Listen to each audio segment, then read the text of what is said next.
1 to 30 जब elements का electronic configuration आपने किया था तो आपको कुछ एक्सेप्शनल केसेस मिले थे कॉपर का और सेकंड अपने पास क्रोमियम का। तो मैं अगर बात करूं क्रोमियम 24 पे आता है और कॉपर 29 पे आता है। तो इनका मैग्नेटिक बिहेवियर भी देख लेते हैं साथ साथ। देखिए मैग्नेटिक नेचर किस तरह से देखेंगे मैग्नेटिक नेचर को।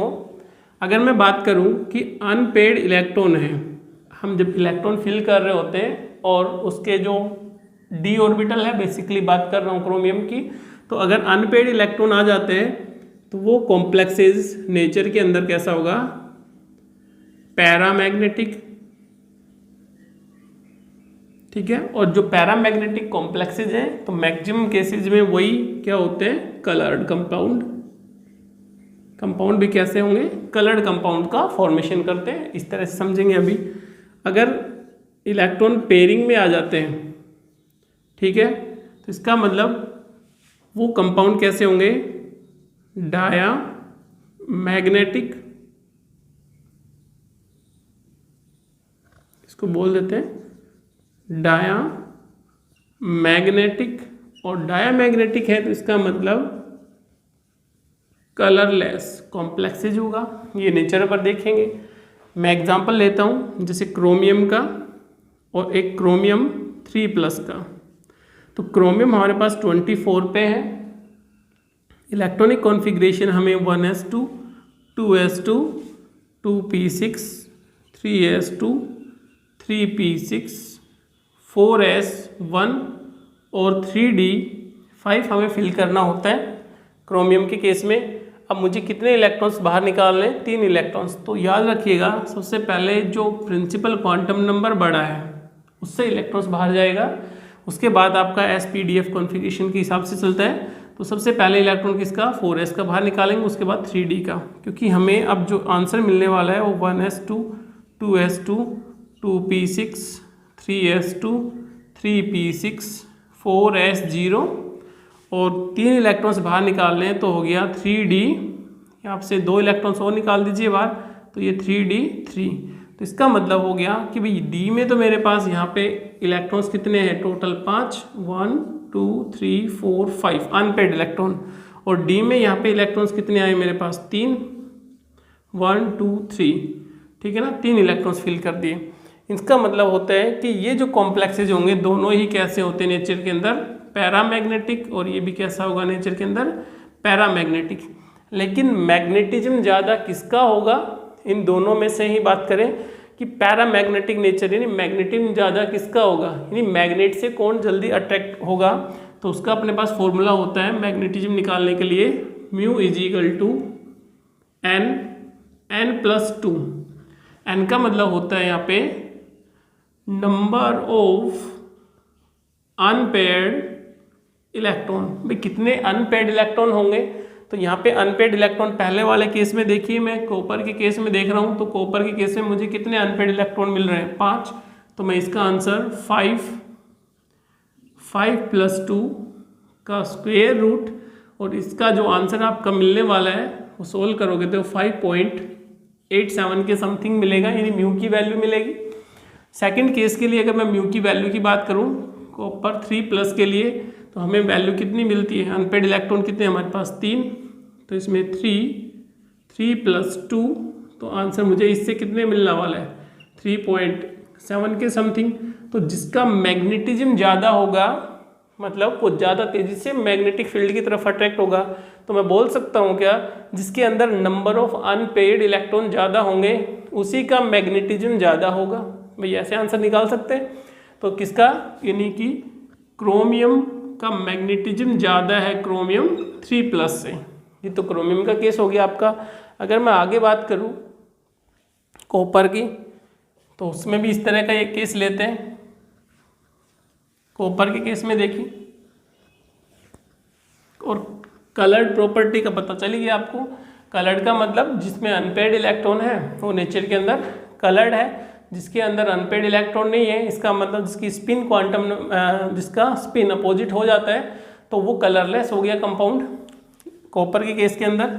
अगर मैं Cu+ की बात करूँ, ठीक है, एक Cu की बात कर लेता हूँ, नॉर्मल एटम Cu2+ की बात कर लेता हूँ।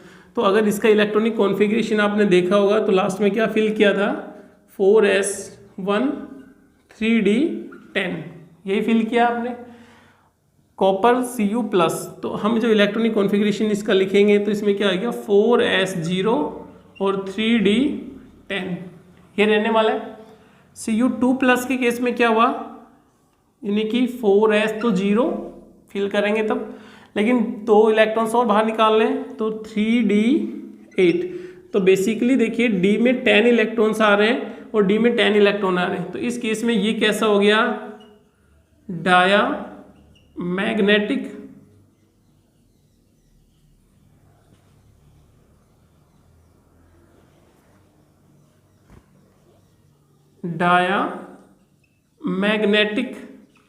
और कलरलेस कॉम्प्लेक्सेज हुआ, कलरलेस।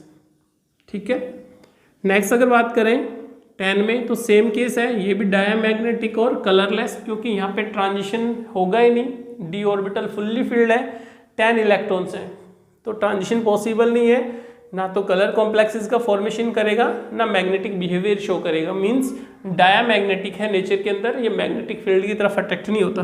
लेकिन Cu2+ की बात करें तो इसमें हमें इलेक्ट्रॉनिक कॉन्फ़िगरेशन के फॉर्म में क्या मिला, 10 मिले थे इलेक्ट्रॉन, 8 मिले हैं। तो 8 का मतलब हमने इलेक्ट्रॉन्स को फिल कैसे करना है, 1 2 3 4 5 6 7 और 8 कर दिया।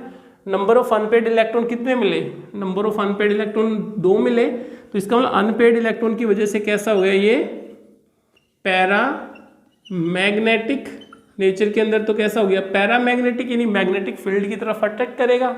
मैग्नेटिज्म भी निकाल सकते हैं इसका, यानी म्यू की वैल्यू क्या हो गई, mu is equal to, formula हमें पता ही है, n+2, n का मतलब नंबर ऑफ अनपेड इलेक्ट्रॉन, तो मेरे पास नंबर ऑफ अनपेड इलेक्ट्रॉन कितने आ गई, 2, तो मैं इसके लिए लिखूंगा 2+2, तो हमारे पास जो आंसर बनने वाला है वो बनेगा 2.7 के समथिंग।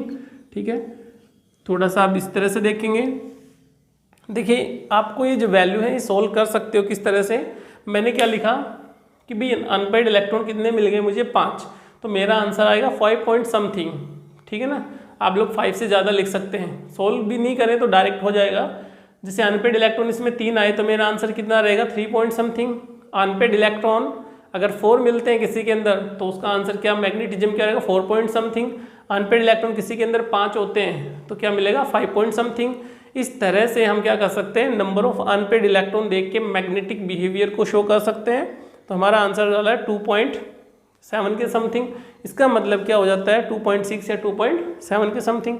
तो यहाँ इन दोनों में बात करें तो नेचर किसकी, इसकी नेचर कैसी हो गई, ये नेचर के अंदर कैसा हो गया, पैरामैग्नेटिक, और ये नेचर के अंदर कैसे हैं, डायामैग्नेटिक। तो ये नेचर के अंदर डायामैग्नेटिक है। कॉम्प्लेक्स का कलर इंडिकेट कौन सा करेगा, पैरामैग्नेटिक वाला, क्योंकि उसी की वजह से क्या होता है, अनपेड इलेक्ट्रॉन की वजह से कलर होता है, क्योंकि ट्रांजिशन की वजह से आता है।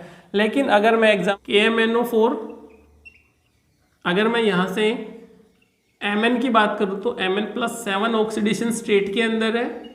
इलेक्ट्रॉनिक कॉन्फ़िगरेशन की बात करूँ तो electronic configuration 4s0 3d5 4s2 3d5 Mn+7 के अंदर क्या होगा कि 4s0 और 3d0, हमने 7 इलेक्ट्रॉन्स बाहर निकाल दिए।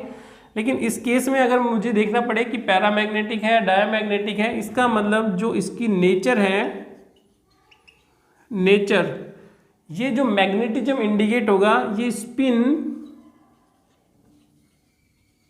ओरिएंटेशन से ना होके, देखिए स्पिन ओरिएंटेशन के बेस पे है, ये स्पिन ओरिएंटेशन पे ना होके ये होता है मैग्नेटिक बिहेवियर पैरा मैग्नेटिक, किसकी वजह से, ये ऑर्बिटल